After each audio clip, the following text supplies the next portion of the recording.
almost the any bone because a man ya bind ya anyway so yan hwen ye na no sem so baby bre anya be chini pa no involve ana scare far honie na call is down da ana one people for the sahana omukoye.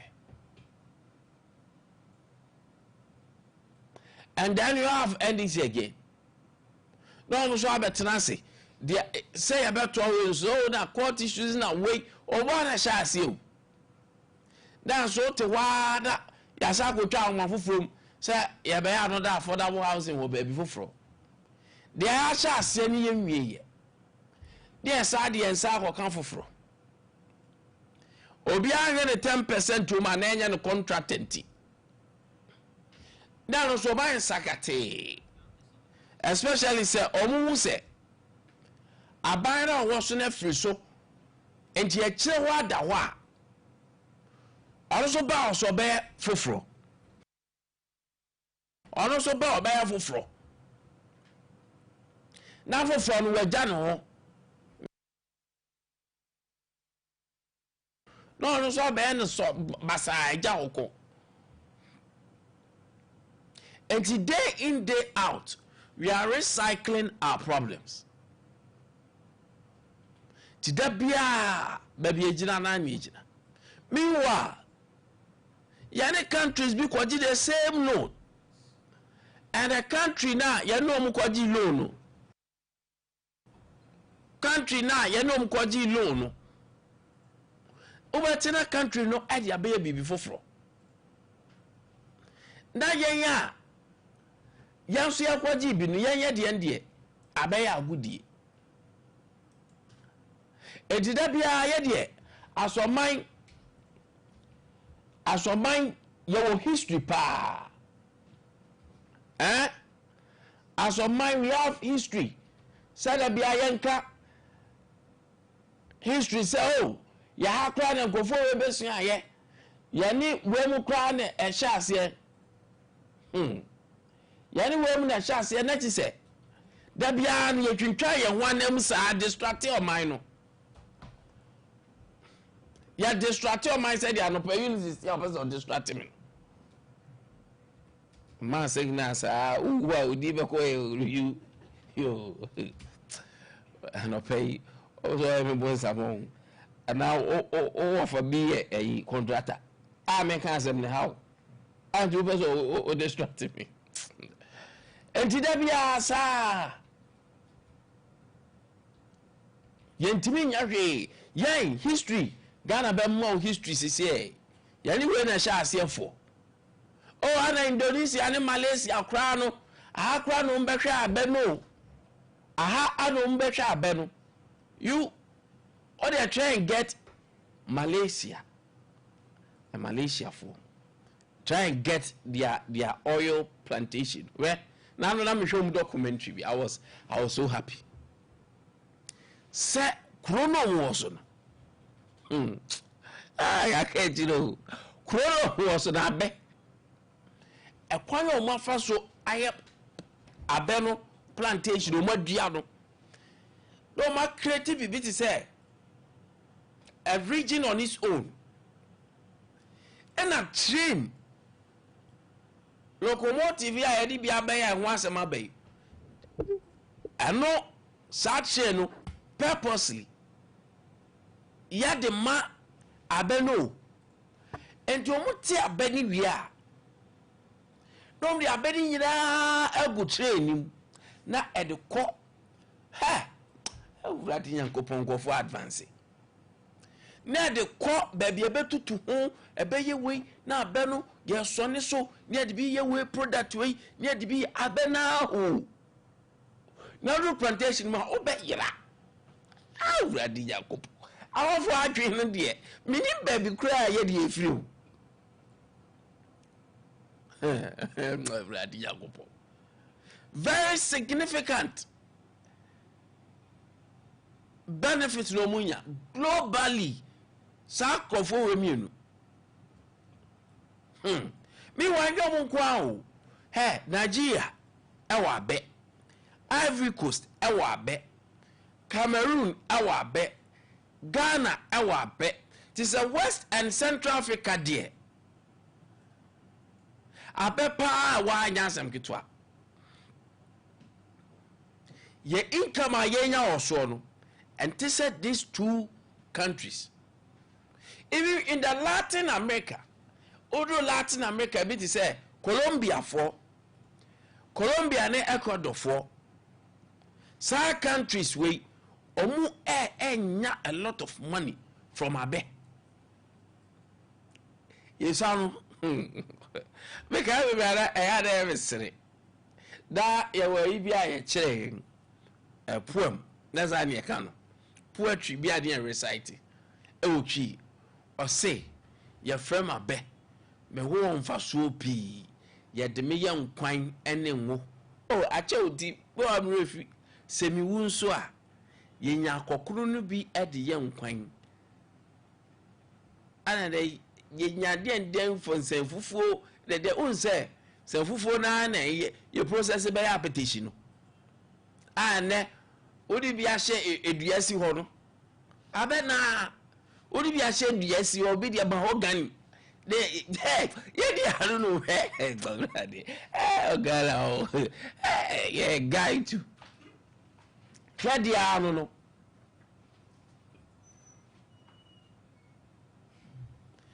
Yeah, I don't know. Yeah, I say. Yet me, ama ben yatin a petition. Yatin is a phone. Now you have a process in him. Ye the first process in the da ye nya petition no I don't know who mabuna mabuna as I no more fight is very serious mabuna because me cannot me nya infographics in the mehuda mabuna yet my friend say we na testing officer that baby me call here. Oh, so petition is I was a guy.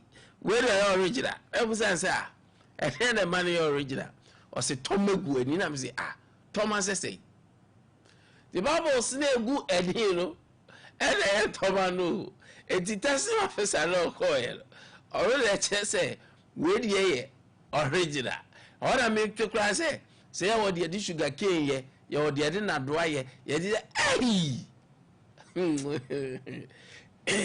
people Latin Americans, you know, and then countries like Indonesia and Malaysia for no benefited from Abeno. Over we are seeing vast majority of worldwide production when it comes to the palm oil market now. Malaysia ni Indonesia for Asia for ni. And no mu de chichiro bu man no omu treating said ye ha ye beka say gold and na say kanin cocoa no omu de no ye mabunu no eh bia nke e be puti bibi into it na ehun another face na ye cash out no ye de ni say ye hwie ni awoso ani ni aka say toma na be gu ani we de original akwabra ni de atwa no yeah, dear. That is where we are. Ya dwen yembiem. Ya bonu kurukuruwa. Enti say ni ebeto ya yentimi advance no. The problem e wo pass on mine. We cannot advance it. Oya ya no wa ma be. Apete she dey anya advert bi anso or a most marketed yes. So all product are most marketed. Wa bra wo modia e de ne enya free so. Na me wura mu kakra na mu say ensa no mu ye ho 1 bitters 1 bitters no. Enya appetition kra no mu di yo. Omu kra alcohol. The amount of money needed annually at the cra as a ethanol said then eba me de beye sa bitters na wo hu enya petition no mudi yo no enya petition no eti bitters na ye num na ye wewe wa na boys ni bi toro no eno ya krafra bonone eno ya krafra monone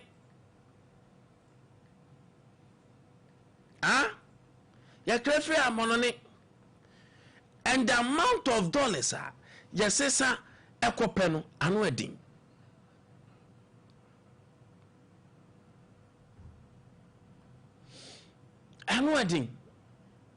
and we cannot advance.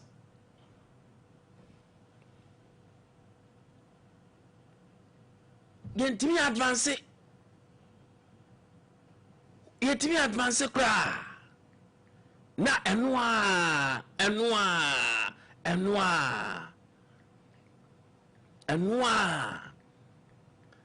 yenu baby a yetimi shipo ana yetimi export ya peteshi ya yebetu yi ente mebia no ye cry to no free Brazil ape mu fanchemi minimum ya cry free Brazil ni a cry free US ehon ye gi free ba because about 80% ethanol baby ekodi na these countries they produce pa and Brazil. So if you want to know about hwedia Brazil kona kohwe and they are advancing to the extent say America for ethanol no onim die film a blow corn corn I don't manufacture a film ana udu Brazil a sugar cane ano munya film that is how people are using their mind for us.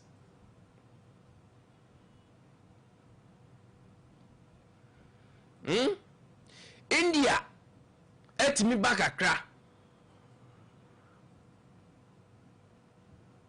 Ghana kababia yenye de befa sawo kaya Kennedy Japan eye ne campaign no kansa asem yenye dia yenya no udru fanti akwa sorry udru fanti akwa udru voter ya dedicated lancer ka sa lance no and can know this I know I fanti akwa that's from plains or mebwa enu na nke ye baba ye cassava banche aye dia ye nya wo mu an se banche no yentimi fa bi kra anye ai starch na ye koto starch because you so no you be ko 6 match and now position bi and now ye here all the starch no from cassava ye de share uniform no na wo no wato adinsa na tani timi twawo any person etimi asa starch ye nya koto saline spray no hwehwehwehwe ne de agumi entimi produce enso so ye nya idea ne nya ne starch e de shatade no ye nya idea ne nya ne ba ya tini mu a beduru ha abro de entimi hwe bia da already factory I can say ba be ne ho asem ti say eduru ba bi ko mu se raw materials no kwant bi ma many sugar cane producers for no farmers no di nkomo o mu se o mu so ya kro mu nya obi obaba beto obaba fa enti wan e dada ne yonko manfo ya de aburo yi bi kura ye fu aburo you aburo e producer tando ne akwa akofa ne de aba de asichire de ne banche odua no ha kura bebo odi opa miem tutu aba bi kakra bi na ayi sand kakra mra ha ne hwese odua banche mo ha. There are things todo bia ye di nkoma ye uma ne akofa aba because ye pese ye kai ne hwe se ne nyame ye hira yen but ya adwene wo uma na asai enti India I was surprised say Kenya Japan knowledge no nya free India and I'm not doing campaign for anybody I'm telling you the gospel truth me we be nya president nya masem But I'm telling you what we are mixing. And told be out to coin now, or shen your maybe a bar. Now, Ralph was say, that's idea we dear. Anka ya hakura and give in your view. And now we read it, now your research. No chance on it. I was, this is idea we keke. And sometimes process no me and be simple. Yet, Yamo will be a only for forces on the fufu machine mine. Yanto. Already, you go for my word. Obi only fool. That's a child. We fufu machine bibia. So, as I was saying, I'm not surprised. The idea, because they have a lot of links to India, where research you can see, and India for that is their target. Say, on where to no say India for no. Omuye drupa medicine, yeah, juju medicine, pharmaceutical, and no. India for produce, and most of these no produce no. Omu use banche, cassava. Ano mo extract ya adom bia kika we no makambu na yen yakotoni ababa no ye wo pharmacy wo ha bebre ade akye adiasa se obi wie pharmacy school and gese onko mix eduro chemical ayi onko mu nko mix eduro no mu famra ne ade ye wie ya ne ebie drug store wow ye wie ya you sanke bia bekeke ho abom ne manufacture eduro etimi manufacture para asa yaka nyina bebre na anayi translate jinsu no and they say hospitals no kra pharmacy phone timi ye no simple yaka bia e kra free India na dia ya na ma reho say bia India company person be company bia na ayi e bia India company Bescalos pharmaceutical manufactured for Nkwantabisa pharmaceutical. Show yemi pharmaceutical. Obia ye dro edi mimidia to say oye maame. You what you say? Oye dro ne maame. Maybe a pharmaceutical person. Or no say a pharmaceutical person. Or no ye dro no edi amame say me ye maawo. Na they say a pharmaceutical companies no. Omu marketing companies. Yes, that is what they are doing. Almost all the pharmaceutical companies we know are more than the marketing companies. Omuntimi. So you kwa no your license now. No, there baby a drug store. Your friend drug store. Your friend pharmaceutical. Your friend pharmacy shop. Yes, sir. Because drugstore no na over the counter for no home na omo deni omunye pharmacist ye pharmacist there but omo pharmaceutical for no mu wia no ma be a drugstore ye bi near the Brofort so a drugstore na bi no be near the Brofort so say a pharmacy shop because say eno dey pharmacist there. It is all good. I'm not saying we shouldn't have pharmaceutical shops, but what I am saying is they say ye maye nuamu nyina obi okọ pharmacy shop bi oba ya the next thing is okọ akọ drug to bi akọ bi. That is what we are limited to. Ahwa na ebetime dura na ana omuso mbenya ska kakra no say hwan farmer no eno so ebia nyame na dom no otime para ba akọ bi amon bi ni transilicate bia you waka ho dia kanyina marketing odia check all the big pharmaceutical companies omo marketing companies now adwuma ka was marketing companies ni yen omo na ye sei enti se India for ni ye adronom de ba India for ni wi adronom ye nom de ba no omo de abrayen pharmacists for no monkoton na farm one farm Ulysses farm Barbara farm one omo nyina ye say India for ni adro ba monkoton ahodi adro. So I agree, said Dr. Educhum and other professors omo can say the dynamics in education low. You produce what we don't need. We produce products that the students are yenya omen. Yenya nyentimi produce yo. It everywhere. Co business administration faculty na kore. Why ma? because so pharmacy ni wie kra na and I me share madam for pharmacy be oye the masters no so oye in marketing and nam say I'm saying one na baby because they say movie school at the turn na India for near dru ma obu a otiminya opportunity no akọ abuja akọ toaso oba ya na Ghana honhom na wura ni oba the vim ni ade ba even the condition is not the atmosphere is not favorable for him so the be ni ntu no so ba ya no za ni nuama yeye o masisi fie na de ni wom o se we oba be peta makwa ya duru go pay India company bi for home na India companies no omu manufacture drone bi no mu fa mama won koton a enti nipo wi school a ebushafo nyina se ya ba no ba be ye be frafre no wanya o marketer the tone. There's nothing wrong with that, but what I'm saying is that we are limiting the brains that we have in this country.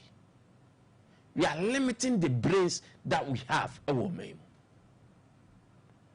debiano ye bedi nkomo bi se nu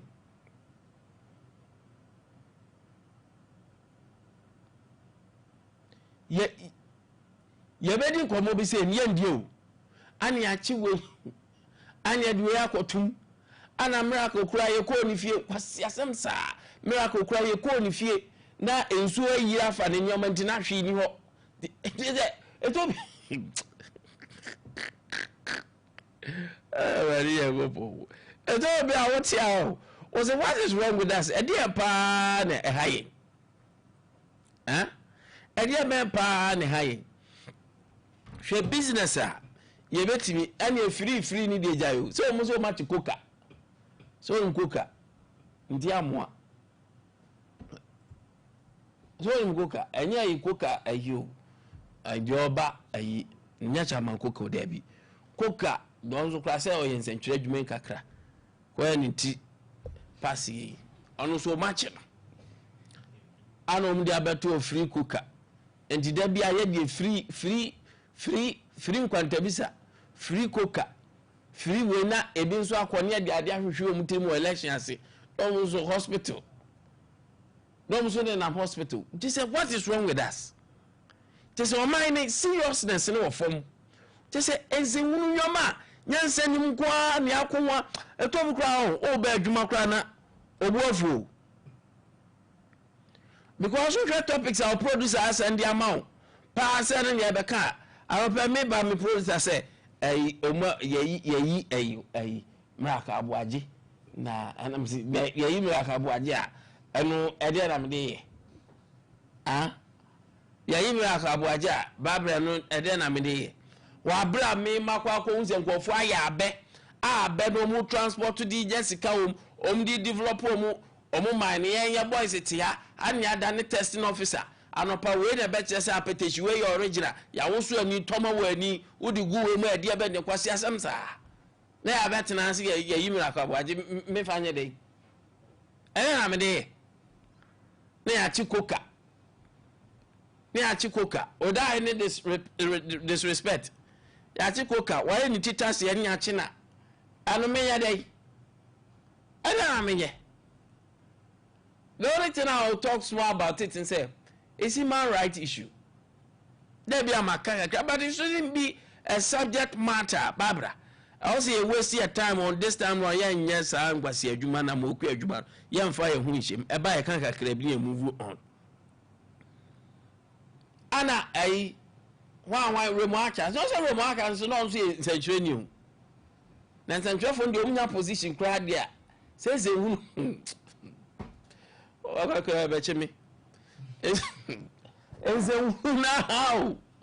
Now no so omuti wana bill condition akakrakakakaka mo yoko mu say na mbe miti sa bill condition yoko for no mu say na mbe miti sa bill condition no adere ya abro so me nkasa obi di nkwase mama mu fa ne nko ba yoko for mu say pa me miti ya minya ene sa mu ko fa akuaze wa koton no me tie me confess eska no hin 55 million ni amount surety is 3 no they should have landed property so catch ni free so yi remo free so no wa me cheme Yeah. Basa, why are you so by pass, Mamma Mia? You were the digger. Send your baby that shall see. Over more better side. I quote you and say, who know the Mikaka crowd was a fan picture better. Sure. And so, who does or may too much. Yabba your mind, I your mind, you know. January or mining yen ye.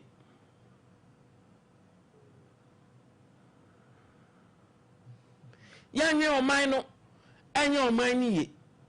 Na fa hoka and go betting in the picture to Zebion Bones and yet a charman cooker na make maybe so move different. Only any KOKA. All the old babons, yes, if free one, my and any design and so the angel crown no my ammo. Now, but I don't know ordering picture better so on fan to so. Oh, the Raymond. Hey, Nipa one Nipa will be condition or the barber so. All my bare condition to say, dear Raymond or daddy baby. Massa, media mechanical crash him, the rector bill conditions in a corner at time. And yes, I am a abuacha, aha, we na make and we in cook and you cook about. Inti amwa asem na make nye cook about. We no say a china or moon free. Okay, papa we. Only could deposit for attempt you honor. Say your ordinary police officer. Na china. I don't pay me better. How can you day?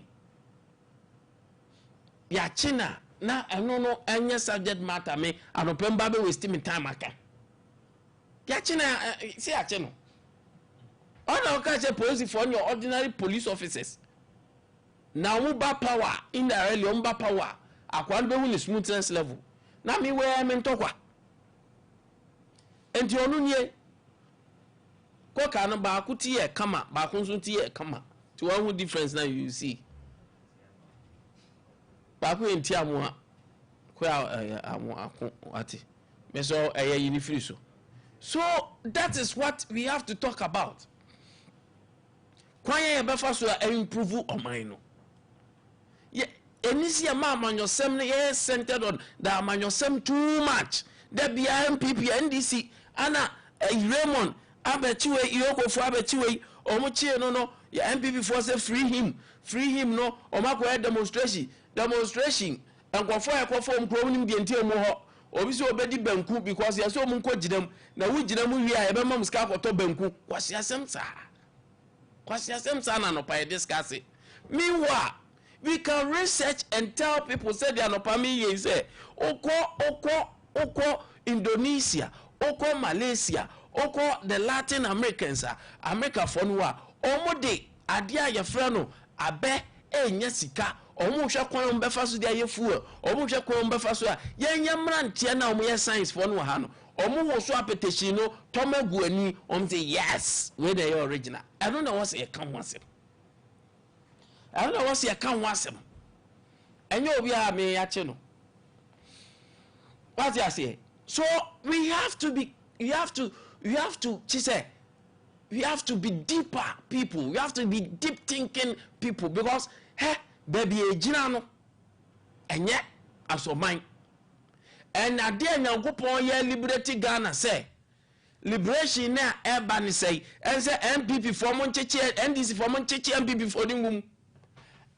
Na ma NDC for no so mo so ma ya hwe ye say ajekum ti asimpo ye sama na ebeka se wetwa na ni ahwe ban na meboa na MPP fo nso benya aban na omso be chimogum enti u disika o office na disika na wo yusu wa adwen se from away enti hoda eye kwan nyankopon afaso hira Ghana moncheche mu hongum enti wo mo so ba no ma be chimo ti ene ye benya politicians a ombe reason say okotena akonya so ezika ne nyoni no sedia. And you have to be careful. What it? Eti yenshira na nyankopon ahira yen. Say yem fan chinkofo hum, we chi ne yonko we ba ono so be chew. That is how we have to develop as a nation. Eti momunchi womu. The only challenge I have, our Raymond the no say a kwanya conditions no de to ho hey enti yoko for momo sesika 3 sureties 2 landed properties 50 a day na scan no wi an kra yesen allegedly scan no wi an kra yesen. So as a mind we have to develop with conscience. Your conscience in your juma. You go for same pan aketia say ni etwomu a saa sika we onya ni yoko ni bi ni say go for 2 sureties but now nua mu nyina ya adwo yoko a without any disrespect o mbenya saa sika ya ba chedia munchi omu but you have to be careful the way a manner ye niema because it is not the way for us. So anobey ya onyama bi wa me nka what you say me nka now we are changing cabinet call final review there are nyama bi I was a cabinet to manihwe because at the nyama bi beba 5 years now mo pese ye konu faso bia ni so aban bia betena so no serious 4 years na no an Americans ni obi adi develop enye ye han kwan de beka say 4 years no 4 years no ye de bi twema so 4 years ni prepare who you obi abese obedi president in your manifesto you know what you want to do and ya 5 years ni empe 5 years bia cabinet for saade we munyim film team no professor Maya adwuma but omu ye nipa omu so errors say 5 years Ghana yanko 5 years ni yanko ukonya president o ene Nebukadnezar no betena so ukonya president a ono ye faru no betena so a next 5 years da be na be so ami akoto aba ye pay 4 years obi a why ready to govern this nation bia from day one he knows what he want to do eye ko me ya nete ano mo aso mo bo say 100 days in office yebeye we ampa 100 days in office ne be so no maye eye ko me ya 100 days in office 100 days in bedroom no maye enti dia na ye ba be say 5 years ne ye 4 years na ye man 4 years na ye enough so wo ba na 4 years no would bet my adwuma ye be say ato also another 4 years enti dia ne 5 years ye mfa 5 years nya hwe afomode mo be kire ne nto aso so wo ye ho a ye be ma 5 years wa anyere ho a 4 years ne ya be pamo so cabinet final review no sa ehor no munhwe ne ye one day nya 3 terms. No matter how good the person is, no matter how governable any pana be anase omamu papa wodi aban 2 terms na is enough. Country be anya 2 terms na. America na mo kan wan say mo ya mo kan omina 4 years 2 terms. Otam so akọ. Enye nkwa ni oman a ye 4 years. I understand said there are people omu system 5 years fine. Bagen ya hade ye nya 5 years ne nya hwe omodin bo so ani a 4 years ne be ma 4 years wan kasa betena so ato no nya 8 years edi abiem na akwa president bia on twahu won homode na 5 years ne ho mete saa de ne betimi di bibia asi ntimunyai because when the people become agitated na akofo ni hu se aban no nkoda ombeye bibi eyam na meka mu de munim so we should avoid some of these things 5 years saying ya 4 na akwa ye wuzo na 5 ubeye adwuma 4 na obetima ye adwuma we don't need any 5 years at the cabinet there are places are sensitive to me I didn't nyina sha ban ba akonsa no ene yese mo nkohwem ekwan ya fa so appointed ebi dey say the chief justice and no more kika ene yese mo nkohwem ya 4 years no munya amayen ya pe 4 years na asa o time one no bo homodi abego tem 2 dia yese mo nkohwem dia kan munya amayen dia kan munjai emfa mayen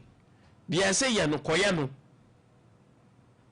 what there are more relevant issues our hold than 5 years and for report so 4 years na and the cabinet monya na mfa meto abonten final review mu review na mfa bra nya nhwe bi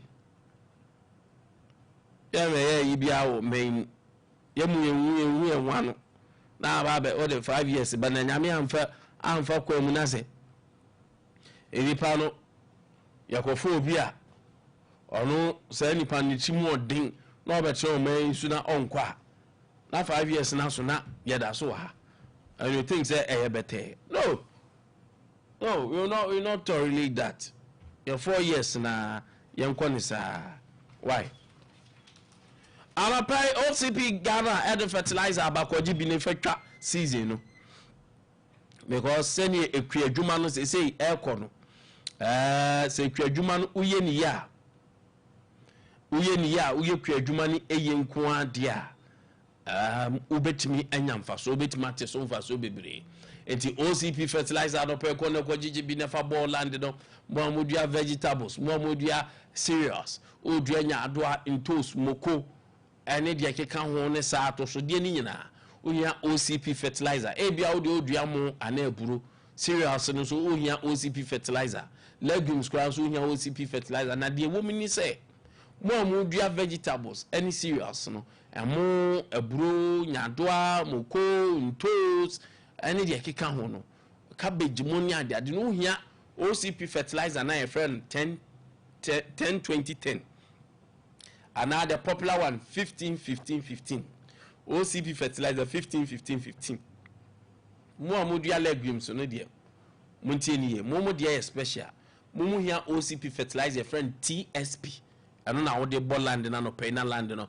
etimi akoye e de amount ya no pay wo ye de ko pay OCP fertilizer na fa bebo o land no na land no enso entimi en develop amount ano pay 21st clinic clinic outside Ade Akye then so the sciatica expert the sciatica expert the sciatica expert mechanics na mechanical say omo ana akoye hwehwemu e de research abase yade kese bi ba ade di animu no na eta friend sciatica na symptoms e cho say yade kese na eba titia na mmom se ba no wanso ano a de kese na beba bebubu agudama mo say yes any stroke so be treating stroke na enko na sciatica ti anopa adenti na wo ma na enhwe 21st clinic over 15 branches ohwe yade bia se wo yam na kikawo se wonya ulcer se wonya diabetes se wonya yade kwanko bia ba 21st clinic your doctors are wabeni pa your nurses are yatiti omu your sonographers are omu na twa scan no ehwe baabi a onwoma deda baabi a bibia hyehye ana yewo medical laboratory ho a medical laboratory for no hwehwe moja mahwese bibia eyeye moja no ke wegwom ansakra nya komodro ye omo a omo so dispensary omo so twendro no pharmacist omo twendro ne kama de ama sa enso ne physiotherapist efise ye de se ye wo afidi a ye de diagnose yade ani wo afidi a ye de sa yade ebia wo de wo de ye de sa yade wo de de diagnose ebia wo de diagnose onim de desire de ye wotu ni nyina enti ade na wo ma ba bia yaje atum na ye hwe ma yade na ko eye 21st clinic anope won na make am for the amount 0540311311 0540311311 0249311311 eye the sciatica expert 21st clinic ana make am for the amount anope you over 15 branches kuma say hwe overseas Sompa FM, Sompa TV, or Shuno more from. So also that Alpha Radio near Ben, so Obuase, your council quarters, Court Junction, Accra, your Tantra Hill, a whole Anna Bihui, Tantra Hill, a whole Anna Bihui, Sunyani Sunyani Teaching Hospital, the Dianimshe, Mother Sabru saying, Yanni first gate in the boat, and Nimshe, first gate one, would you Ukrem, Wabuns and Tintin Sono, if you come be or honor to first clinic in a war. Accra, your Tantra Hill, Sansuna, and Kransa, your Ben Children's Park, and Kransa, your Ben Children's Park, Techiman, so your Ben, Unyadru Techimaya, GN Bank, Dada, a whole annual. All friend numbers now, baby, a bell on your show, no, 0249 311 311 0540 311 311. 21st Clinic, a sciatica expert, and pay brain. Now, you show ya dear. Na also ohunto abidwafo betina say na MAG Aban ahemfo anopa also good morning Sasuna Emil Smith good morning Bismarck Nana Gazy good morning to you Bismarck and so na anopa RSYD Novigi studio studio aba so we music video so we movies skits the we piano oba gebeboa mu atwa so we streaming online streaming your anniversary program na person streaming kama RSYD Novigi studios ya what camera say need that puzzles ne kama you wanna handle so ya dentite enye ba bia ne akofo obi no obetwa mfonyin ya tete o mankasa RSYD Novigi studio 057 471 5778 057 471 5778 sounds now 03039748220 03039748222 ya on kan idea na so ba bia be free bia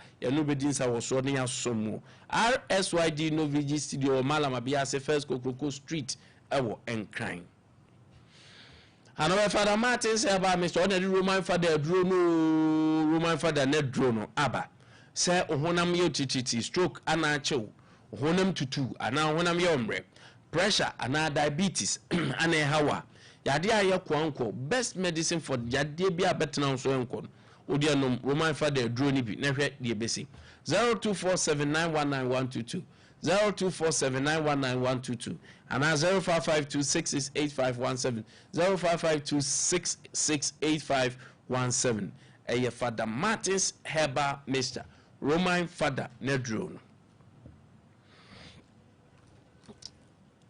Tago Herba Mr. and capsules now no pay me come for the amount Tago Herba Mr. and capsules Tago Herba Mr. and capsules or simma uhu engu when must say bema o na erectile misfunction impotency na ehawa kojo tofui modro pain anase unya tinka low libido ana ehaw oba bema low libido ehawa mesewa bomodia ne tweben eyetago heba Mr.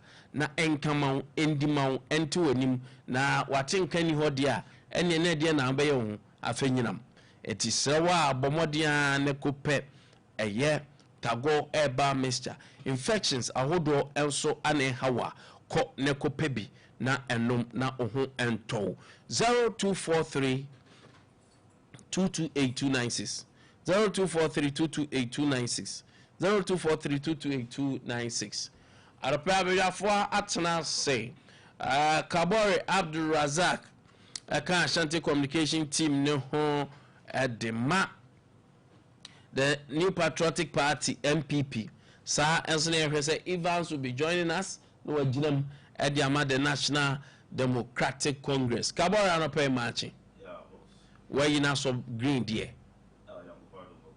Mike now so green if you boko good bibi e ko fine sadia near that yakopon say all right good boss. Yes, sir. That we found sir Aquina way so. I mean, found that's in the West. Specifically, Kwame Nkwantabisa for. Yes. Last week Saturday. Yeah. The election. Our Kwame Nkwantabisa. That is constituency level. Nti yako na mimi Mustafa Kabore election. Na a contest for constituency chairmanship position. Yeah. Na yetu abani na onyankopɔ bona nkunimdi aba kaneshi ameni kaje so fa na asem rafikasi ese die be obeba oni timi na beba ha no obama 719 votes and I total ballot casting wow nti kaneshi nya 510 votes and the incumbent chairman na kaneshi ko contesting no enya 203 votes 6 rejected votes and as a ballot and I can see now say difference na condition the amount the current incumbent chairman now is 307 difference that is the gaba what the man but I said condition better hand make car na nisu ade hu ekro but you be 50 day one a condition e declare intent say o person for chairmanship position call for consultation oni penifo e ko didi nkomo o mo kire no things are also were any things are any consequence or any now. Omo guide no. na won ba man for bobo mo ahun abaso they want a condition a declare intention we guy dey fe no okui o lasi ono o police station executive o vision na condition one no they want now declare intention and was as supporting for campaign.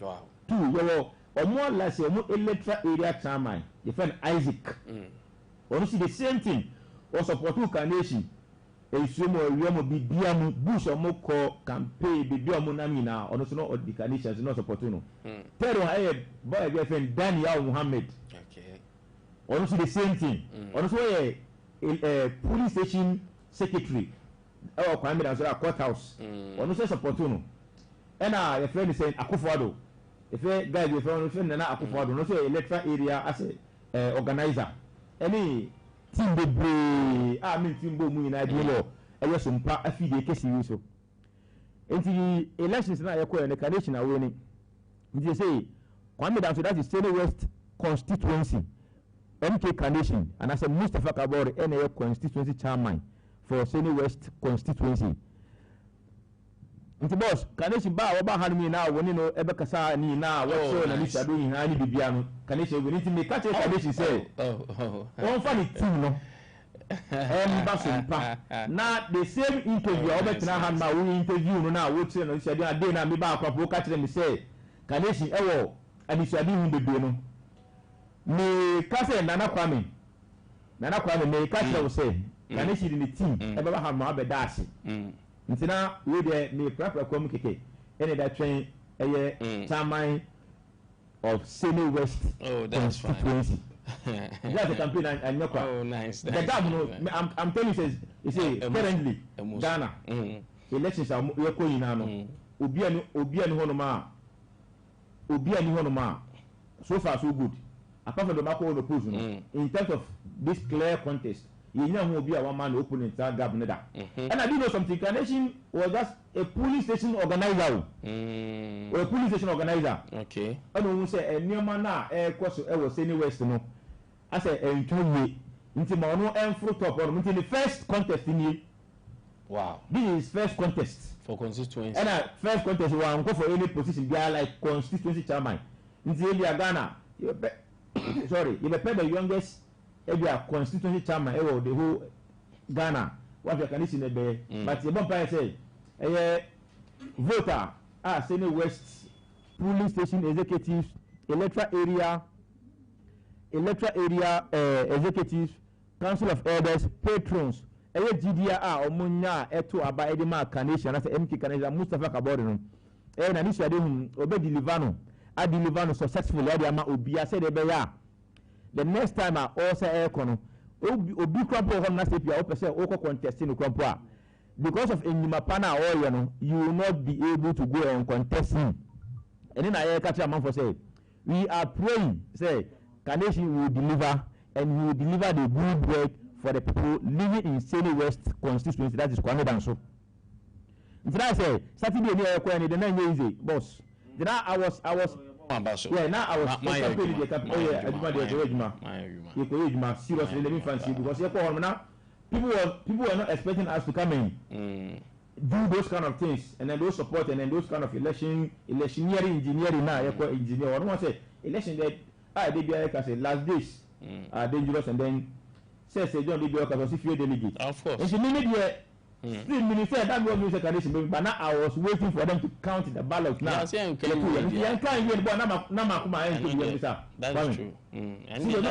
That's true. So I waited until I left there around about 10 p.m. and I go wow. Yeah, because the votes after your home the way are here to have a delay kakra. But in the end Carnation never here and now that on your party say they depend on their mind. But we are telling the people of Sene West say Carnation or Mustafa Kabore will never disappoint them.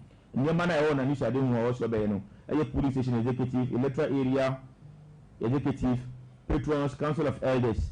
Omina ombe say Carnation and you didn't know what the best Sene West. Now me see Carnation will you want a formation about free NDC. Because the guy with a one day I will say one person will be 2 9 they see Kwame Nkwantabisa. No, I could make Kwame Nkwantabisa. The villages around Kwame Nkwantabisa or the small towns around Kwame Nkwantabisa. Just go and do your small investigation about him. Now what is say boy we call Carnation one about winning Senate West Coast now like what is saying people that was what won the election his generosity said the onu oba approach onimu senior obayama nipa onimu say obayama de onim say oni na ile kwa na mashia o mu shia dawo like the guy is down to earth and all right anyone Gabo mama na say said you also say you down to earth and you also nyamisha for supporting a brother why are there if Obian can make so you also played integral part in whatever happened. Congratulations to only team Nina. Thank you very much. Cabinet begins final review of government position on constitutional reforms. Fighting corruption is not a solo business, but you will end up being isolated. Speaker of Parliament, MPA raises price flour to petrol from 12.79 to 13.28 and diesel from 13.54 to 14.35 effective today. Na nina ye de na ye twen se ebeba na nse na ge hu se nke betima te so, but unfortunately ye ntimi ante so because of ntokwa na se keka no ge Adams adia sa ahase. But on pay yenhwe fighting corruption. Speaker say you cannot fight corruption in isolation. As at the end of the day, everyone will come against you. Ghana, Ketasishe, Okwa Etia corruption. Anyone now, Jesus say, Odi Sikawo, Emra wa Bemu, Kwanya Yefaso follow me and the fight against corruption. A Kwanya Ghana Yefaso Akono. It is good to fight corruption, but the way and manner we are handling things. Do you think that Ghana you're on track? Boss. Before Sembesha Semamentia a Sompa TV, Ashefu ina Namachia, the incoming National Nasara Organizer, Nankasanka Sami Boss, Alaji Salim Bamba. We are Namasachia, the incoming Ashanti Regional Nasara Organizer, Shiu Basit Elias Bindigambaba. Namachia, the incoming Ashanti Regional Chairman, Ayefreno Chairman Kuka, Odino. We are not Bunu East, the incoming Bunu East Regional Chairman Abi, that is Ibrahim Bukari, and also Ebafo, Ashanti Bunu East Regional Chairman. We are not Machia, Kwame and so forth in Senate West constituency, would be our own Biana Machiano. Boss, with ye and Sama, the Speaker of Parliament, Ekai, that is Alban Sumani, Kingsford Babin. Asama Okayano. But the fighting corruption is not a sole business, but you end up being what? Isolated. That's Speaker of Parliament. I don't think Speaker of Parliament take us as a but you say corruption here to fight against corruption is good because bribery and corruption in our African countries, your development still than ever from because Obianim say na bamba na say bia odi bibi krampo a say aban no eco position na say the other aban ba odo so nim so ba be di ntiro on go follow up and ka say okwa den or okwa che the other one because ono so nim say bia ono so to be daddy one day to come. Let's ask ourselves, say, is it a good policy to practice that be into me Kabore Abdulrazak committee hanumi who beside me say the fight against corruption ya depa me ameti I am not against say MPP ni bi edisika momonche no me Kabore Abdulrazak sitting here me nya against say MPP ni bi edisika ma yenche no but the me against me say the infringement of their fundamental human rights and the problem sorry boss to infringe upon somebody's fundamental human right is a problem I am concerned about because I enjoy the way a man and I infringe upon a man for fundamental human right. Ghana Hanumo and I say Ghana Hanumo Dani the jungle for Obia Bababi infringe upon anybody's human rights. Why? Sure. Ghana is a democratic nation, isn't it? Yeah. And then we are practicing rule of law. And even law no say no one is guilty until proven guilty by court of competent jurisdiction, isn't it? Sana court Mikai. This is what you be say Ibia why corrupting and that's some corruption activities be that's the Abia any Ghana and Brana and year. What we have to do is to invite the person, isn't it? Rope.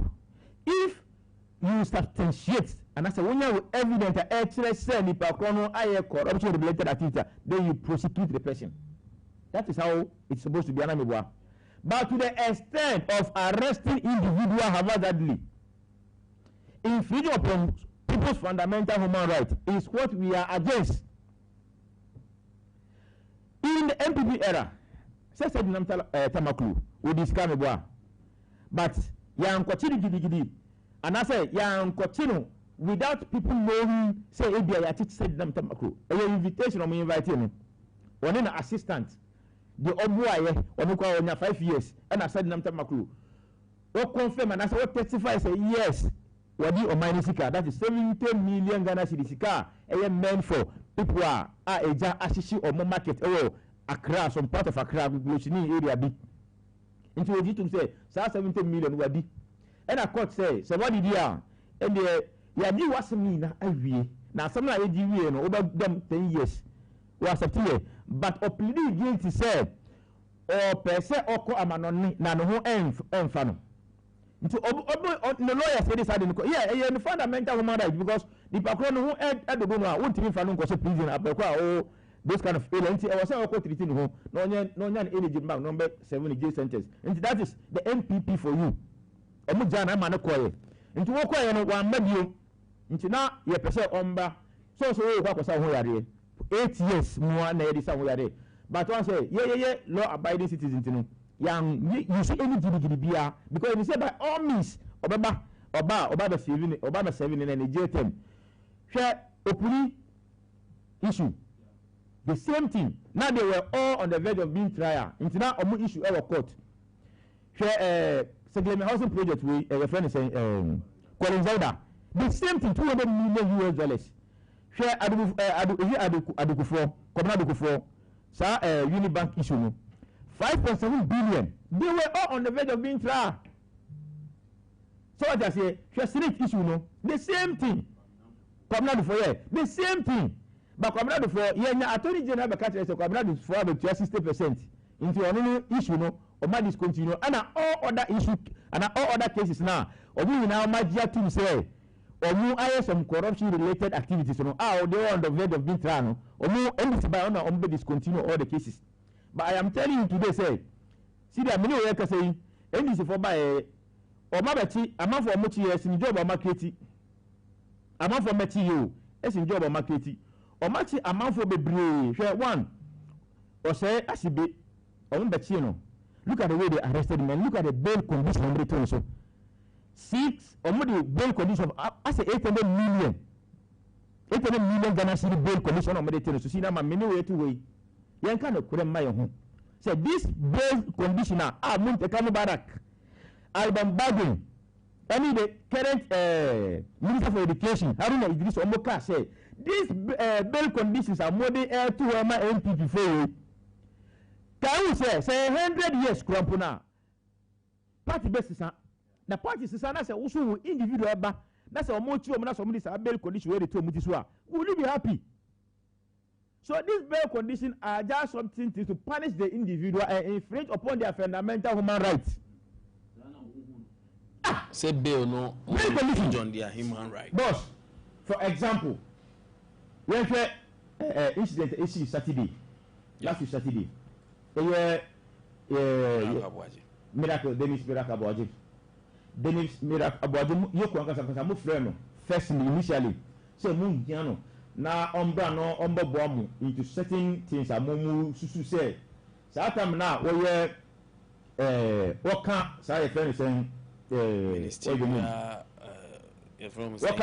former executive secretary to the IMCC no so no ase sika bi eni nyoma bi no ase monti ase nti mo friend firstly ana okoye ana moni no kokasa ye nti mo kasa wie no ase wo sika sa no ko andu 1 hour ana mo discharge na mo onkro na so musa nyano for any investigation na bo be dey mo batu musa e dey afro no into document bia o hia bia mo fa ba na o dey ko ma mo nti Dennis etu kwan ko abrochire nti oba airport o dey feel And this for the Tukan, will be about to cry or free amount on the air Bagana. While the airport numbers of matching, China matching the family in me. The lawyers in the blame one my own matching, all of a sudden not matching. But you know, sir, you could move right to meet my arrest. But before you arrest the individual, I was a man, the family, it will need to where about the American one. It was some man, a lawyer, so it need to where about the American. But the lawyers never knew where you people took him. The family members will be able to be American. If these are all things I can say, they were infringing upon human rights, human rights. That you know something. Dennis Miracle about this recent flood now. It happened in our company. We didn't say the thing now got flooded. Yeah. And I began in the company. So this person is going through a post-traumatic event. After I was saying, Munya will play compliment. Amount for only some psychologists. We are already about go through the process of counseling. So that there are Dennis miracles are back to the normal state. So that the prosecution process, and I say the interrogating process, and I say evidence be a munya from no. Now I shall say, but you people never thought about his psychological welfare. It is just say no chain okay say if you are bar 1 year 18 months in year, you to be equity one sustainable job property, body and equal chichicha amount for. So Alba Bobe is just cautioning themselves. The Yoko boss, or Catcher say, this is not how we fight against corruption. Now, among for me now, Opa say, or my some corruption related activity. They are all living in Ghana. Obi no one who dey do.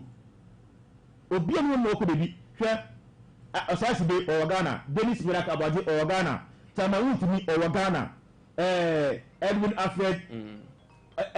Alfred, also or Ghana, Abdul Wahab Hanan or Ghana. Kwabena Adubahi or Ghana, Kofi Akpalu or Ghana, and Amafo Kofi Juma, Gihok, former CEO executive officer for Gihok, or Ghana. Nobody left Ghana. It's Argentina, so person will be able assisting in investigation. And so, we arrest now, detain. To the extent that we detain a man for Kondoma, almost suffocating. If you common normal beating problem, maybe MBT. So we are, me, I'm meeting so almost to say, my this one, me. Like, and that's only inviting me for anything. But I am not against investigations. So yes, I'm not for the kind of try number with the beer. Me, I am a citizen. Obedience can among this kind of thing, but I am saying that he who calls for equity must come with a clean hand. And that means to say, we want a man for now, or more project to show Mediska under NDC. You came and they pardon them. What the most of Munko? And this is for the guys who Mediska. Accepted. According to Attorney General Akasa, NBC for Attorney General, what's it? Come up before 5.7 billion new currency, what 60% into the case, yeah, discontinued case, and then I make a vouch for plea bargain. So it is also very good. What you say? Well, this guy don't be it. Now, when then I walk for plea bargain. So when this car, and then I will go for pre-bargain, see that one. Are you getting my point? So when this car, it is kind of what you know, or pre-bargain here, if you are 60%, and my mother is uncle. In the Argentina, even though, so will be composed of the Chicago MP more. That is, Mrs. Even though conditional statement, that's what be because I'm not for money in some minute or any substance, it's said, the people they are guilty. And I don't make to be able to great issue. Some month for a month for 8 and Mabu Medina or be anyone of my I can't say I'm not confirming say the Papua allege. It is a whole allegia. Must you infringe upon the person's fundamental human rights? In the Alabama Catherine, yeah, Catherine say they should continue doing it. Sure? Yoko boss, your friend from Raymond Atta. You are a dog of Abe Jenny. Only for crowd will be beyond what happened. Because of say, well, in some you know where what to say a man for just like that, when you are looking for about to that jelly. That is if set more baby, more friend is. Yes, I am telling you. Once the way our harass a man for us, or you are able to listen our harassing from the set of our man for. Because all these things are all coming alleged. We are all alleged. In the Alabama is that questioning themselves. Use the right protocol because Alabama or a lawyer. Use the right procedure to prosecute any individual. We should say what is and after why engaging in any corruption related activity. That is all. We are not against investigations. All right, Medase Kabori. Evans Marchi. When I get here, Jozo. Now, to say, Yamiadum. Good. Yamiadum, go for here. Oh, Yamiadum. No more thing come fine. Oh, yes. Positive, dear. Oh, Yamiadum, and say recently, branch elections, you know, the Abana is having filling gaps. Okay. Maybe I hear not to Krubida. Hard, you know, or see a na you can't want some maybe be a come okay. For now, the grounds you cool, be our Momuji, Mumudia, Musitamachi, be a Munyaba. Oh, yes, Munyaba. As we be on my house, that was now go free. You was the as a Menomunia campaign, right? Campaign, oh, yeah, elections here, board Jandam, and we free, but Brandy door to door, none of no money there. There will be Musa. I'll do one and num. It won't be one year trouble. When younger Pabba couldn't be a day. Abba, auntie, Yamisha, say, Omonia Mujidi. Now, Mrs. Omonkos one Tamachi. If he said, Quabrin Puntu and the gun and Puntu tea. And I had 2 years was a Yabe Jumana. Okay, that's fine. Speaker Kasa. Now, I pay share the fight against corruption. Yenina Ghana Nibia Niji said, Obio Babidio main sick and fan and family quines. Speaker as one share Albeco, but the bedroom baby now were isolated. Unqua has a conton crow. Ti ye quanya ye fast corruption, quanya ye fast the processes that we use. We have to also be dynamic and we have to also be practical in our doing. When it's all main your corruption and the quanya your namsu tunu. We are on track. Medase. Now, we transit say, and I was a chair with Penny, the General Superintendent of the Savior Church of Ghana, also Penny Abraham Kwaku say, Michiano. Now, Machia Kenya Semang in a Nequa Bray mine. Now, if you so me teacher, Abodie, Michiano. Now, lend that door, my baby was a bunding. Quite lend that door, Afaso, a bomochidom. Now, me cook and period, just a quite before so, Nadia near or toying. When you make a pro, we see the mammy boys a mulity. Now, when you're Juma, a Gidia when you're no question. Linda Dog will be a Michiano. Now, Macha Kenya say a branch chairman for you now. Okay. Now, body, Miami brother Bacope, also Safo Casem, a Safo, Presi Primary, or no child, a teacher body, Michiano. Now, may I say, and say, me buy a cranium, we say be a topic in the Massisano. Oh, yes. Because and some my brother Penny me buy all can na me say bia human rights asem na moka see infringing for rights na moka na aya na me ya ye ka corruption a ye nyina e wo se ye ka bom as Ghanaians concerned citizens na ye kan obom say e kwan be na ye be fa so a saa de na se ye be dey e betu ana say ye hwese ba bia ye dru no ye tu ase ana say ye fighting ye ana by say politicizing ade no na say oh and ye kwachi we ni ye we say and ye say ntimi nko ye ni da o so hwe speaker some o kai so wo institution mu and I say wo dwumakuo bi mu na o pay say wrong doing anytime be about report here ya solitive uhuna man pa ye o mamu a because you want say say won kwa no watu wo betima kan kre e kwa be fa so e be how no enye easy hwe ye cases here ekoso Ghana hey Rumonacha yoku omo inviting for investigations near the idea ekosui delay bebre delay nyina eyihu ana wo omo a yes ana wo omo a ombedi adanse enimu okay because o hwe Ghana the way a system city na eyihu obi o create me threat no so threat ni ade be kodi pa no so no aya na e dey oni nukura no pa o ba ya na e dey so we pia bonti abeka say oh we one and I say we two and you do not speaker that's more kind of me dey we say yem pe protection bi so yem pe your friend say is ya chiba bi fama sangofo no moto mo wadi wo say o me adwuma de ama o my Ghana no that is our major problem because na ti yi se makom bi na enkoye na me ba beka me suo den na ebo me ho ban so ti ase den na ebo me ho ban ibe wani yi ma fi ho na ma no kura bi e se ba bi o ze me ka no na ehun asem na kwa akoye kana so enti ye bese se enya kwanya ni se ya ye nyina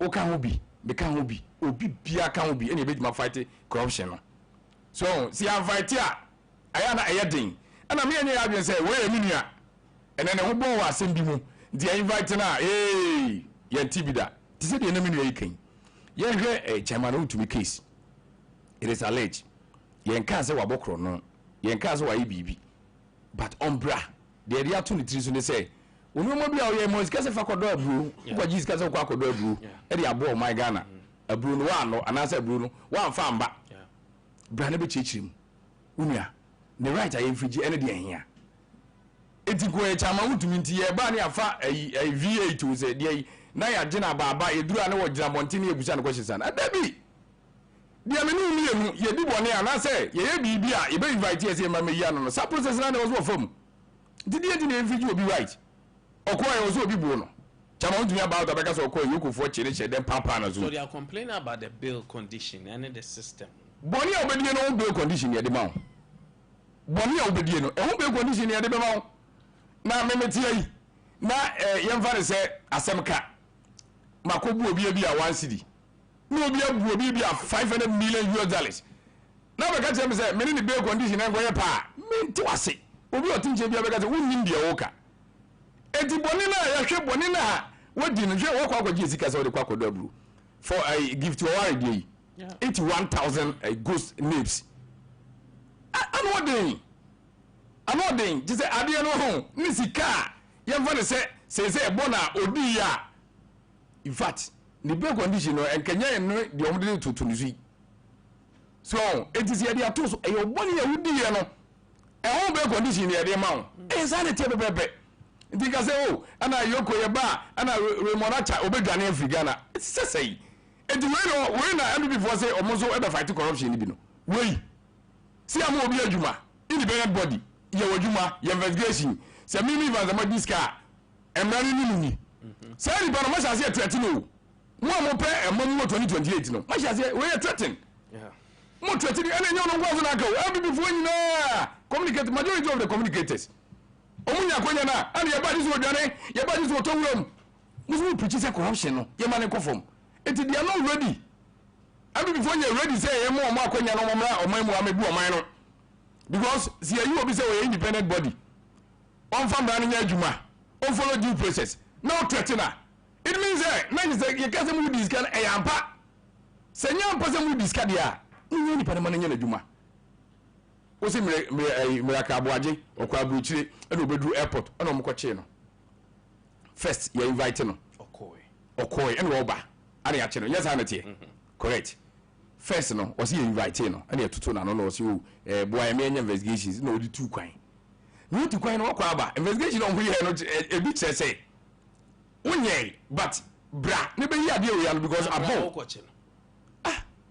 boss why invite the first one but that means you be or follow a process and second one we invite and then the Rambo star be obi or two kwan aba come one on the now ba ya mo ano na say you kasa ya mo ahwe da bi ya ta de mo ya ma ehu da bi ehu hwe makwa chaba ana yoko so mu hiam onko fie kra mi ko fie fine ana be do no kese bia na ehu 55 million yes kaketwa enyes kaketwa yes 1 cedi cry so socket as sanity enti wo ba na 55 million no ye yiye mo da bia de no humom wa o man no enti bia ne be ya no so humom akofie we ni asem no we ni bi si dia hey ye wona sa wuja fi mu nyina mutinti radio station ya de ade ko fa mo zo mo yi no ma no Captain Smart no hye he e sanity so mo ye du ba bia mo ye nka no kwen cheche wo ye ho say invite wa ye bo ye we miragabaje dia omukai ubekomi ye una ne semasa ohonhia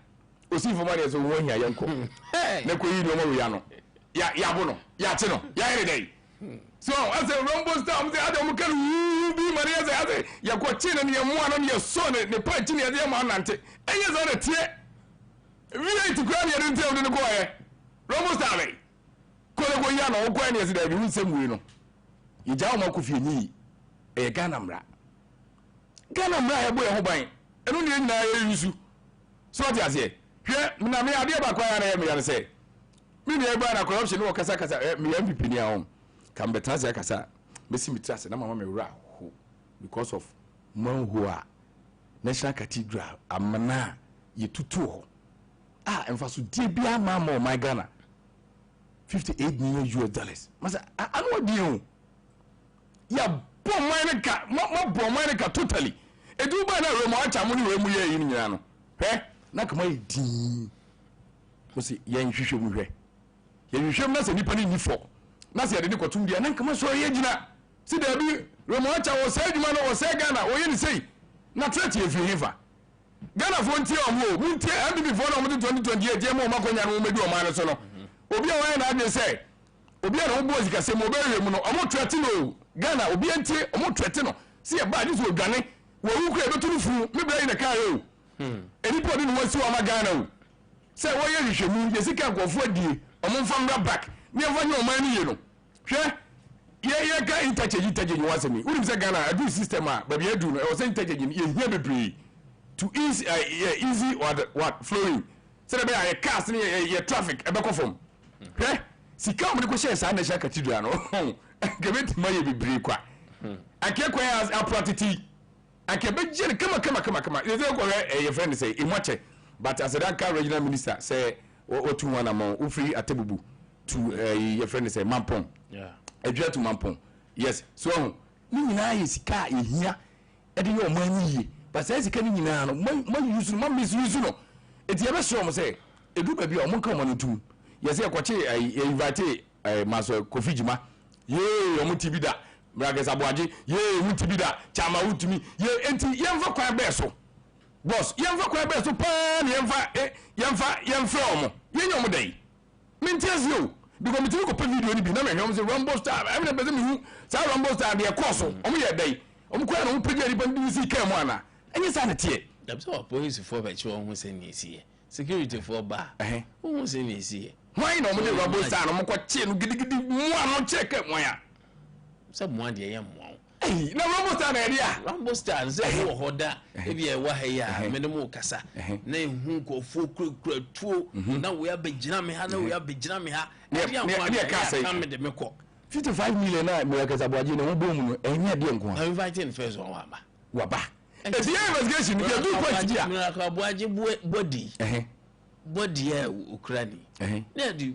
security personnel say kura tuo be 10 enye Rumble Star obi wi 100 cities a yem fast star no kochi no saa yi no mu ye no yem fast kochi no dabi 10 dey rim say e betia basika we na wodi emudu anodin so you don't have problem with the modus operandi of Iyoko oh dabi okay omo di bibia da na kwa mo yo modwuma me dey say end of the day no beginning so shall be forever oh yes eno dey say do your friend say happy before ba de omo ye bu o man na ye de kama ne de tutu ba bi ye na so mo ba mu no mo se me vas me hu bo mu no mo ba be cheme a o de omo fa sa ncheme na emom se no kure no no mo fa nya adwuma se Iyoko no ye be se we mo na cha obi bi odi fo bia no ye be kisho se Ghana ya mamra no ene ne be dey e be di na pepepe ye be dey e be ye because tabakule ne okose wu ni jebo ya e wo so bia ni je tema e wo so bia obedi sika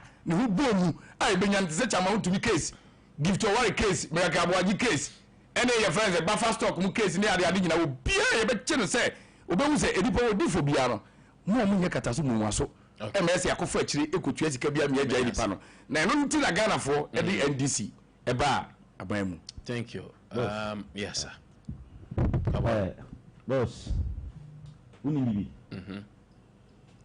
Alabama be kasam what do you know observations are not as speaker of parliament I'm make here the betudwa there more opportunity say kasafa ho a oh one now the na national cathedral now the na konye ehenifa national cathedral most MPP for discussing it mobile and his excellency John Dramani Mahama at the independent committee e mo investigation eba out say mwanka sanka mo attorney general be kasen Sikabria omo use our national cathedral was used for purpose. Oh, what was 50 something million?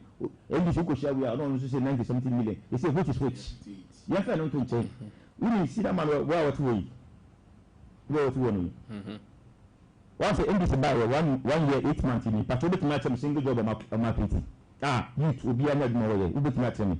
If we post you come there by some post no mo ye no so we be so we get more attached to them, you never get becoming a wife or a midwife. Will be a 2021 posting on one posting away. In this MPP posting. When you say way, you know that you will post it to Kwame down. So you posting any call Kwame down. So MPP and they posting any call Kwame down. So school be man, giant chrome, RC, JSS, Bisansa Niboa. MPP posting. Am I met Joba MPP SAKT? That's a school feeding program. Kwame was a school feeding program.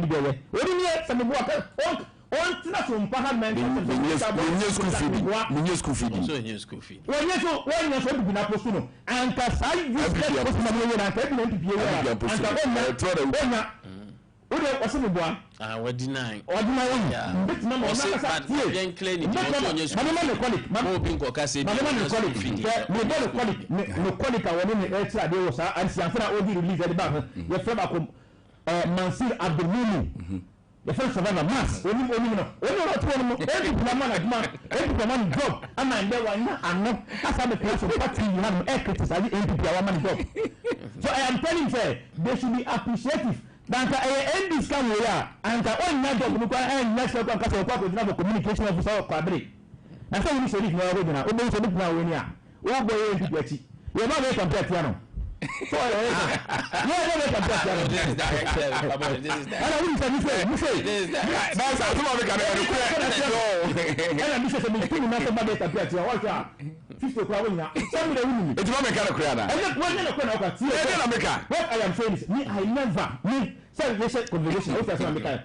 am never against. So my fight against corruption of Ghana because I'm manka.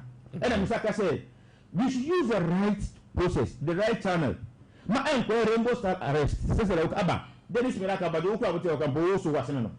We the police e me invite na on kwa na. Obeko sure we pa kwanya declare ni intelligence officer ko for national communication officer. Ono mo ko because of me say on end some headache. It should be a propaganda bomb. Dennis Miraka will be the first person to go and counter those propaganda and those false publications from Moye. They are trying best to silence him, and we are telling him that. So, most silencing Dennis Miracle about there is more than 1,000 Dennis Miracle about this over there. So, they should not use these intimidating tactics. So, Mokaya said, we, the MPP, we will talk today, we will talk tomorrow, and the operation one prison, and other people be because so we are telling them, say, we are not against investigation into corruption activities, but use the right channel. And you say, yeah, Nipano Oko Bino Akoteno, Hanam, issue way and throw number Akoteno, say, or Papa Obia Mose, more frozen, and as a more freezing account, cinema. Yeah. And then, and Obia what freezing account, over to Maxako Okapi, Monte and Papona or Bois, or Okapi, Nisika, Montimitri, Sikasa and Okapoya, Montiminka. So you people are just use some psychological mindset, mind game beer. Mo failure sini na cause defense mechanism. The guy make define defense mechanism for say a mental process that is generally unconscious and serve the purpose of protecting them from the anxiety that is generated by their intra-psychic conflict. Because as they come to office today, they youth are crying. 24-hour economy now most money ban. It's a 24-hour market. And so more than 24-hour economy, it is not about market. It's about everything. And then I say they are not about 24-hour economy. Schools na mubu egu so mba go market. Apeku a market e wo no already. I didn't think I modify and expand those existing markets. But for local community no kwhwa de. Your two markets, come to play two markets. O ba sa ko bubu be bia we be community center some buy 24 economic market. What kind of baby amode aye community center no ko bubu we woni mo. When only more because omu pursue go Kwame na come down no tell ko je promo mo. Omu go between market back between market back and community center 150. Omako bubu community center na 150 no about Mbesi for market 24 economic market. I am telling you cinema. Ulabia kaneshi ko come na so fe ne bi say Kabore Abdulrazak say community center na omusi ama Kwame na so now and omo boss na MPP ko position. What is omo bubu no say omo dey 24-hour economic market to an say no correct and omo tuma bie line the omo community na be feel catch ro. Omako bubu no community center somebody see 24-hour economic market. Is this the policy? And that's is this the reason why we voted people to power? You promised job. What? The jobs. And what you have now? And then people are going to Thank you. But Canada, no, they bill him without any bail condition. Sometimes some of these things, you know, and people raise questions about Yoko for style of bail condition. Okay. And you think, say, it is no worry. It is the right thing to be done. Mame Chawadi. And say, yes, you will be painting. Ubia ya dia sipen into wo hweso na ebia say new style bi on man we use dia na former finance minister won fanya ye dia no fanya ye wa sheda dwane wa sheda o we dwane obi oto man mu bia ni say wa sheda na dwane enti miracle di o dwane yenye ye tabson de no oba hwe oba Dabi. Obare de yemfa no to nchen. Obetimi adwane at any time. Said ya ba kwa ye bia ye hu no. E wo so mo maka nyina ye hwe mu ye. Because omu nyina mu fa atare ba ko. Aria no zo adwane. Aria no zo adwane. Mate. Because on papa adwane me bra betra o kasa bebre. Ana wa ma odwuma ana de community center na mani twan picture fan kirew. Community center na no so mo sina ye bubu no. Aye bebo so ana de mani twan picture fan kirew. Boss. Et say obi dan bia ohun. What to jaho. Wow. Me say man never be challenge o. Say you nyina ye kan wasem. And Kwame da zo market and dey boss. Kwame da zo kan minimum ho. Enso to a nipa nkodwom. Se enso to atete. Uye babi no afa so se me bo on kasa. No one banya de one was that be my idea be I am one na nipa bo no wa sha atade white clothes ma kodwom me say Kwame da so and then so to a market which atade white akafie ko ye so me bo a on kan ye die boa hey o se boa me se boa atete kwa I'm telling you me se boa ana Kwame da so kwa nye na ye fa na quota na say fa na ya market wo me se so to onya babi wa fa bi etum obi o Kwame da so bia me say on record say Kwame da so market na e wo ho no enso to a unya babi no afa atache se tum unya babi no akọ me se ke tum ko be pot che gu me se ada no betra no na onye di na o man me ba ta o kasa man kasa ma me eti mesrem se oba ma ne metu futuro nu Ghana fo ani ade a o mampanya ba oye no ya hwere ye o 24-hour economy na market I don't know musisi market instead of the economy. SMB 24-hour your friends economy yes here dey ba no ananu ya meka petroleum ho asem wa ha eno ye one eno ye beka market ho asem eno ye two eno mo bebre na dey esem ane policy a wo bie mu a eno mu no ma dey eye bebre ya get the 24-hour economy nti o ga say one day so one dam na your friend say enzo na mo se tutu say dey ye hu no Evans thank you me dem anu si no Ghana for that here about bien ko new topics Ghana for omunya NDC mu gidie ni ehu say Raymond Acha adwuma na oye no enye Mahama na shede chi o oye independent body man ka say NDC for na efrefre omo eye independent body etidi oye bia no onim de oye dey oye ana sa omo ka rambo sa na wan omo mblemu former finance minister dwane odwane ye etina ma ye ko nso ni ayi dey adaho. All right, thank you. Yanko constitutional reform no say cabinet e ko da o manim say de mra no e hye no yenim say ebi wo be call referendum attorney general ebaba be freeing on some of these things. So sharp the executive and legislature proposal a buyer are including a extending of a presidency to 5 years instead of the 4. Say a womb. We are calling for these reforms and buying famra out. We are printing in what is involved. Na Ghana form according to CDD said you request and ye bi na yenhwe eho afi public emolument nso a enho asem da bia obi ba be kwa ni sika we ni sa anwoma no ene kwan efa so ebeye emolument is also in this same you can say reform ya ebe review committee kwa kotena so na ye said there will be a constitutional reform on some of these things, anti-corruption and also na no pe yaka ni akwa ko rura. It was so school feed work actually. on kind of cray, on kind of cray, on kind of cray. Now, one of them, Attorney General, said power senior on honum, say corruption bar on the because currently we saw the banter between the office of the special prosecutor and the AG's office. These are some of the things that the reform address some of these things. Evans. Bapenya me dase. Na say ohwe NDC amanyuku na anase His Excellency anytime bia utie Ghana for su anase utie de then na masses ne dey e kan ho asem. Nti your constitution and say yade ba ya che since 1992 ya serve be more than 3 decades and nti ehwo hia say man for concern na omo susu se yade bi be ka kakra be ka ho a na se bi wonu ma o se yi free mu a ebetimi aboa amo man no ye gina brand na se yatima protect your democracy na se ya hyemu kena eno na ma yete sa friends constitutional review committee no say omo engage stakeholders na se Ghana fo nyina omo nyu obi adwenkyere se den ye nya yeso ya mamra na eboye man no ye di ya amambu no den na e wo se ye di ebi ebetimi di aka ho amana agina brane ana se den e wo se ye dey ebetimi ye dey aye film amana boa ye ensa ade bia no we is like upgrading ewo ade bi mu wo hwe first anka na wo serve wo ye national service anka bibia e manual but sisi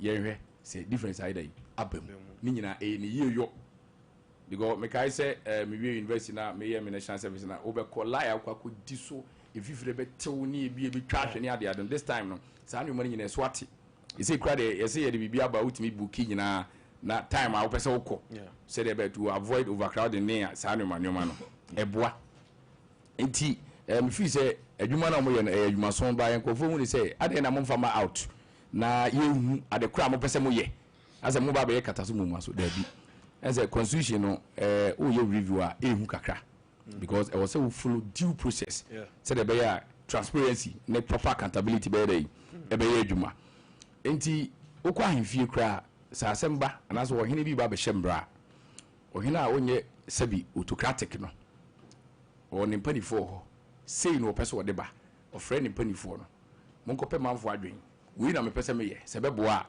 omokope manfo adwen ni nyina wie na afi omoba ebehia then you will key people be on mo anase enfu bi on mo ye key factors a ohene ne betima hia omo you say oh me ma your friend say emrante hene ne wi mu kope nioma views efri ekuro no ma ho yedai e bae na nioma ba ko mienu miensa wi na omo gifri omo bae ti mu ye trans ne bobo ho den na mo hwe ebe dai ebe boa den na emboa ne yenye dai yenyi film I think say no ntina cabinet for yedai ekwakoshia nti ede ye beba out do cabinet no omonye so mkoshia ya mu se oh we enyi film we enyi se ya near the parliament there bi ede ya ombebo president amane ehu be hia se obesa ai involve ehfo ne nkofo bi mu ansa na de no aba parliament a obeye ansa na be de beba ede aba nti ebe hwe se cabinet ne so omokwa kwatena se no mahwemu a menu mienu nyina ne enye omugidie omo ebi ye MPs ebi ye saa nyoma ye nyina na ye koto aba na ye dai ye toma omo gidi a yenya omumu enu nti ne ye mo omo saa akonya no di se wanye obi bu gidi se kone koye ade we ye dai ema me a I don't think say nipa ne kwa akoye ade a ebe ma ye Ghana ya mambra no ombe se no anase ye Ghana ya mambra ye di hye democracy ni mu kena no ye be ye free okra something like 5 years ya ye se ye de be ma omampanyi se omfamu oman enya ndisi nko ha na ebenya saa akwanya no your friends say political party bia ebeba be di o Ghana so bia no obenya saa akwanya no eti se omo na ekwa akwatena se me nka me amete ade etimamuni nka me so metima kire ma adwen kakra ebia nka be duru dwomu a ka metima ka se oh for no I think say because obi bana say o ka bibia na wontie ti se de na na do ba e ka bibia na wontie no obu 5 a asem ebeto no so enye easy so na me nuahi no oka Kwame Nkwantabisa that time tujimi na me turn 1.1 o Kwame Nkwantabisa so now what thing ekomo na timina anye bayira anka asem to me so what you say enti we nyina no sa unya za o mapanyi no betra no so otwa 5 years ya unya onu abusuafo nyina say mutuko bokina so enti game madwen no but omo ni say oh 5 years no ebetimi aboa ma enuoma nipa anase amojeko ba beji o man no so no betima to omo nyoma nyina awie de mo 5 years I think the problem here today anyway but my concern here about corruption sector no so sometimes on anka ye bie no ma bi mini ma enkrofobia ye wogidi wo mu ye bia enkeboa ne protect wo mo ama bibia ye dey aye kama because ohwe attorney general ne nsema wo ka senka wo senka tumi no ni nyina ye hu ni sense sia de tumi na hye ne nsa ni nsem ne wo based on our constitution no ni nsem ne wo ekokoko ba ni nyina ba be dey e ba betwa ho but the yesterday say sempanifo no so transe no mo dwen hu say oh fine was say especially ohwe municipalities any your friends say district level na at least I was saying Kenyan kofobia betima empower mo sa sectors no so and it's very important because so no municipal ho no they say the minion who fi Kwame dance so okay aha they say the fi Kwame dance so and say onim Kwame dance so baby a wura ni o ma ekoso assembly ho obetima tibi betima ka che no because all o free o native so it is a obi di boni wo your friend say assembly wa obenya more information than me am take kuma am say me nkoko am dance ko investigation because me makodu ho me kodu ho no me ni obi a ye threat me life ba ko mienu miensa ahwa information wo sen ka me de bomachi no ahwa na ntimi aye dai ama because we see e be kume but on the oto se me even me ko threat ne ko ni say even say papa ni ma me ni o threat me so threat ubi de me obi am so me obi so I think say ko mutimi ma municipalities no sa individual your friends say bodies na wo honum ana mo fight for corruption I can also bet my day abo anti mo benefit of the doubt na ye mo omampanyin so abaso say one pentem antumrika no aka say oh we na nkofo ne kade ya me so me say now the ama cabinet ye say omu be wi so end of the day no empanifo bi stakeholders robesa involve man san a bit ma parliament no I think that we are on the right path but I say Kamori it's a boss constitutional reform and the review committee. Boss, you know, in say constitution there, for mind the whole mamina say, oh, your constitutional. It is bound to be reviewed at any point in time based on flaws beer and as a flaws beer, ombi will say beer, sir, and you ma win, and could ye and from more minor. Yeah, true, but before I said because of the mammy and Nyami Tana, you usually counter one. Let me say it on authority say there is no way in Ghana Hanomo and I told me rice bag 5 kilos I could do 150 cedis into my car. I am saying 150 and 150. Hey, Mr. 1.1. What's 1.5? No. Marka 1.5. No. Also 1.1. What Marka 1.5? I am saying what he said. I am 150 cedis. Nakona can evidential. Hypothesis. Hypothetical in some no kind it is not true. Ada thirdly said Keno for that time some no kind no. Keno for that time his lawyers were willing for him to be judged and I said to be trial in absentia. Ama yenya even Omanka lawyer Matipebu private general say yes. Keno for that can be trial in absentia. And yet one person said this and the paper our Ghana Hanamo and some big commercial the trial process nasi. If he doesn't know the process, and I say any try pana. If there won't be sir and son about draw conclusion, what no conclusion. If I don't to Chennai constitutional review committee no Omodi issue no edikoma. Omodi committee no edi. Omo ensem dekoma His Excellency John Dramani Mama by Professor H. Kosi Prempe. I was submitting on January 26, 2026 no. Now amount for LPC anka and your manner or more capture edigo constitution no more say and come say or more review and no naka obia person come publishing say they be obia betimi akan mu na ya hu say these are the things that or more den obuka say person more review by nya kwanya 1 2 3 1 2 or 3 b 1 the election of the MMDCs e ka ho say if you want say yeah NPP tan kana e propose sa say anka MMDC is no anka boss in some aspect in some aspect because also Kwame na so say orphan constituency me the Kwame na so na example bibi am da Sante Regis wa be example say Kwame na so e orphan constituency we say ye ba na say saka say ye ba be to aba oh MMDC so a NDC be we no from the bia who say ye party your power but home no opposition I saying disadvantage. Very good.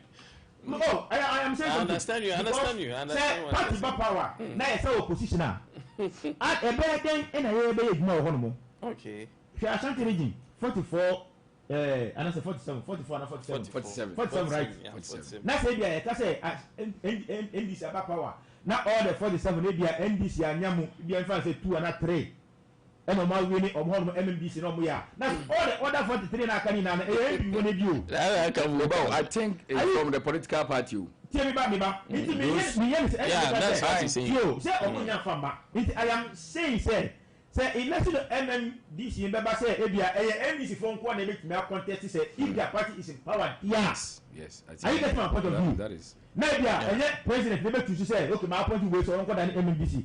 But Abia NDC for Bianco picky from na yenje ni pakro na o make me aboa and as MPP now power Abia o ma biom say MPP ni bia wo say who of good standing ko picky no ko jina ntu so ba for that one fairly I agree. Okay. That is a process. So that's the process. Separation of parliament from the executive. Yeah. Say ministers no yeah appointed obi away parliament. Yeah. Man be that minister. That one I totally agree with it because we yetimi here members of parliament so omo make na say no omo here parliamentary business no we minister no we no na bibi and they go obi wo holma obetimi atake that charge and you say also person that MPR who person that legislative body into who dey say mo ko na parliament akode akose bra into any person say yes am post bia e be parliament ayen dey yehu and third one extending of presidential term from 4 to 5 years. We is a proposal way. President John Ajekuku for a proposal number way up 10 way or 10. For a proposal say 4 years and come for 5 years. But I know another 10 never shall say. And this is for now I buy ever cancel or penny. The time we can well check. Almost on penny say or million 5. And I say and no another 10 no say or per se. Ebia or fine because the government talk about 1 year no after now be you amount for any and some be but I make send this phone as well that time that Ghana is not ready Ghana phone is here changing election dates say December 7th na me say Kabore Fesi say December 7th na year to abano moi na one famba November say be a transition period be 2 na minimum last one mo say yanka omo reduce presidential age no from 40 no ember 30 say be ya anybody within the ages of 30 years and above, every people contest for presidency. Ni na ka hubi. Nice President Mama wa ya de pa o. Wa de she kaka ho. She said no aye. Say o ba we nyina na kana yi hu no o ba. Enti bona baso. Me da ase. Oh, ayo o di bona baso. Bona baso wa ya de. So de ase. Na ensem bebre o hono ma. Yentimi am bio ba e bia next time ba. Ebenya opportunity and sama ebiamo kai but we propaganda na be say enye propaganda hey apechenkwa we never be fine me say unya blow abi fo ba wa na hio uya o ma na che edo ka ba bia na me tell we dim say there great machines we see on e kwa ko mutu cast me say e so 20 go school me say e so to who do go school e go ma fa nya thank you madam ase you mama your birthday you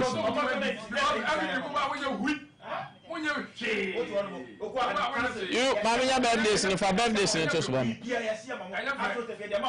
you mama your birthday hey Astro tape for me Damasi happy birthday to my family may birthdays miss may birthdays assemble ready Mpe omumi enu bi Kwame Nkwantabisa say bia yenya no happy birthday to Angela Pokia Ajima from your husband Elder Richard Kosi of Apostolic Fire Crusaders Ministry International. So Angela, today is your birthday. Happy birthday ura sir oma wodapa na osre nyankopon se onshaw Elder Richard Kosi edododo enti ene ɔsɛ nyame hyɛ nso ɛma wo. And happy birthday to Pastor Emmanuel Che of True Teachings of Jesus Christ Church, Bremine. May God bless you with everything your heart seeks to achieve and make you great. From Rosalind, Bremine. Rosalind say, ene nyame enshaw no nyo kese so for nyame ema onfra adumu nkwa adumu akoma so ade nyina nyame manimrem. Papa, happy birthday. And happy birthday to Kendrick. Or say to 12 a student at Adom Baptist International School. Behinia say from Prince Osei Tutu, news editor, Holy TV and Family. And the editor say, Kendrick, and Osei Nyamisha Nena Domau, Nuni Beye Penny Titu Beye Penny Kessie, Nyame Enshao, na Omana Domno Emrauso. Editor, no pay very good morning to you. On that note, happy birthday, Kendrick.